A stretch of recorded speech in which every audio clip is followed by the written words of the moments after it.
Serial वसुधा में अब कहानी ने ऐसा मोड़ ले लिया है कि आप चाहकर भी अपनी नजरें स्क्रीन से नहीं हटा पाएंगे।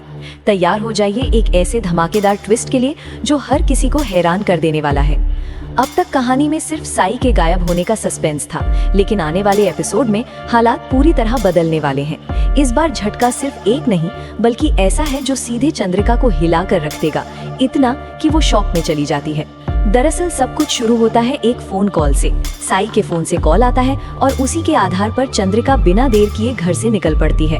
उसे जो लोकेशन मिलती है वो होती है रनकपुर वाला घर।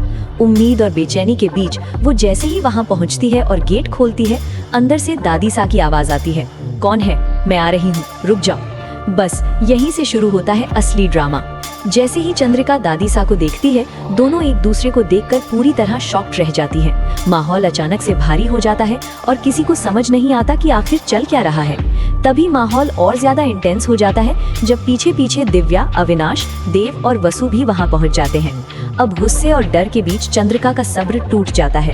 वो दादी सा पर भड़क उठती है और आरोप लगाती है कि उन्होंने ही साई को यहाँ रोक रखा है। कहाँ है मेरी साई? ये सवाल वो बार बार पूछती है और पूरे घर में उन्हें ढूंढ डालती है, लेकिन कहीं कोई पता नहीं। यहीं से कहानी लेती है एक और बड़ा मोड़। चंद्रिका की हालत बिगड़ती देख वसु आगे आती है और सच्चाई सामने रखती है। वो बताती है कि दादी सा को कुछ भी नहीं पता क्योंकि साई रणकपुर पहुंचे ही नहीं थे।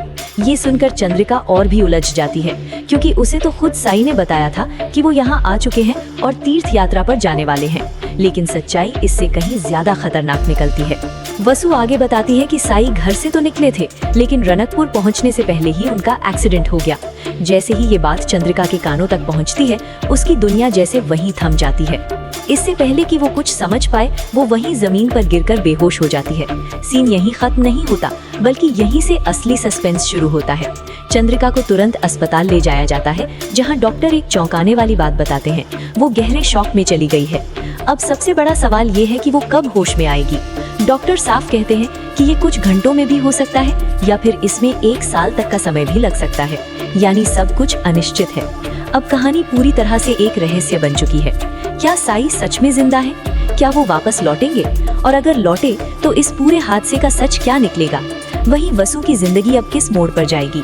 आने वाले एपिसोड्स में हर पल नया खुलासा होने वाला है और कहानी और भी ज्यादा इंटरेस्टिंग होती जा रही है।